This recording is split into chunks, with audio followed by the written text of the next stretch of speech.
Då gick vi vilse i bergen i 2 veckor. 40 grader minus. Vi var uppe i höjd, uppe i 4000 meters höjd.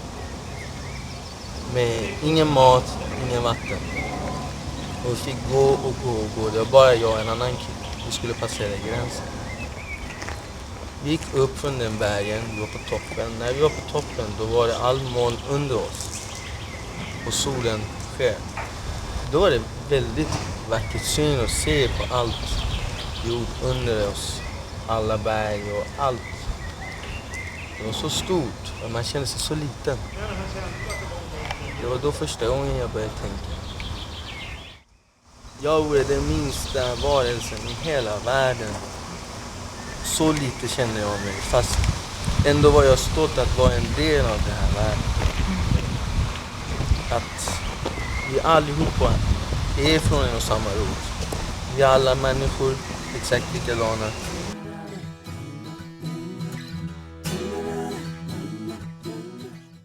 Jag förstår inte innebörden av att vara jordling. Det är ett ord som är väldigt diffust för mig. Ska jag förklara jordling eller jordlig? Jordling kan du ta. Okej. Först. Jag kan ju bara ge min beskrivning på det. Det Eller hur? Ja. Och du kan förmodligen bara ge din beskrivning på det och så vidare. Absolut. Det är ju att vara jordling. Att vi alla är unika. Att vi har ett liv som är unikt.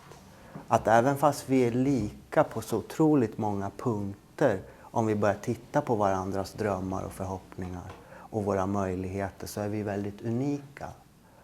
Men vi är också väldigt lika. Och ibland är det svårt att få ihop det där. Att vi är så pass lika som vi ändå är. Och ändå är vi så pass unika. Och att det finns en dröm i dig som bara du kan förverkliga på den här planeten.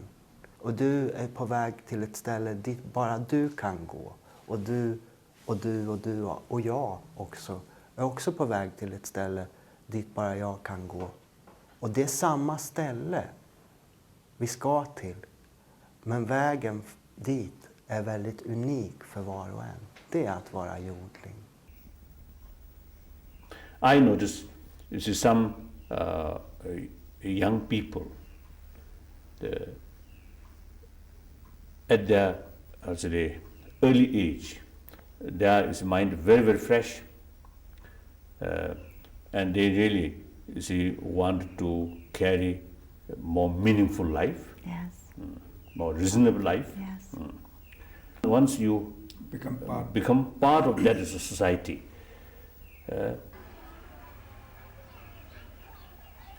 then sometimes because of the pattern or the way of life is such, is one individual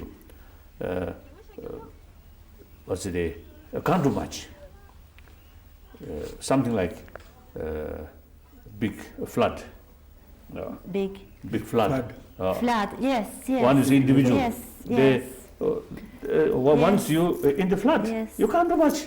See, it will carry. Yes. I think one factor in the modern society, the basic people's attitude, right? That's the attitude, basic attitude is that the material things, material development can solve all our problems. Through science and technology alone, all human miseries, problems, can tackle, can solve. So that, I think, give us some kind of empty expectation. So I think expectation or too much relying on external means, that bring negligence about one's own inner potential. Inner potential means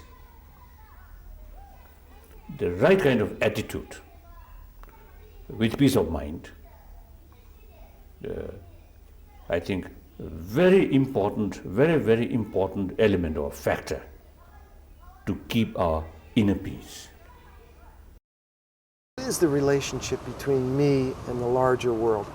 And I don't mean just simple things like today is a sunny day and that makes me feel happy. Okay, that's obvious. That's good. Or the other way around. If all of a sudden it started raining and we say, oh, it's summertime, why is it so rainy and cold? And I get a little depressed and I drag around. Okay, those are obvious kind of connections. But at a deeper level, you know, I begin to ask, what is my relationship to the outer world? I think the whole world is based upon energies that every person generates some kind of energy out in the world. Yeah, we radiate our nature outward. Yeah.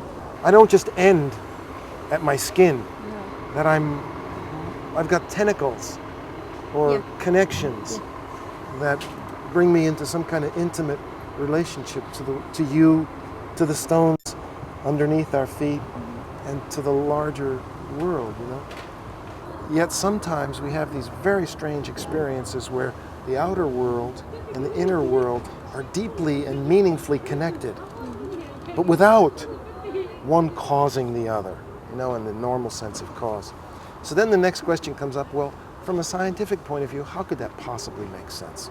Now, I got to be out front. There is no deep scientific explanation. I can't take the equations of quantum mechanics and work it out. It's just not at that level. Nevertheless, the modern view of matter is to show that the world is deeply interconnected. More and more as we get a deeper and deeper understanding of nature, we begin to see that this idea of isolated little entities that are independent of each other is a completely antique and unfortunately wrong view. The deeper truth from the point of view of physics is that each object is defined, truly defined at a deep level by its relationship to others. The idea of an isolated existence is absurd. It's like the saying with the flapping of the wings of a butterfly in Asia starts the tornado in Africa. All these little insignificant things leads to something big. So if you think about, gee, if that applies to atoms and that applies to weather patterns, then hey, you know, maybe it applies to me. And then there are certain kind of moral and political consequences that follow from that.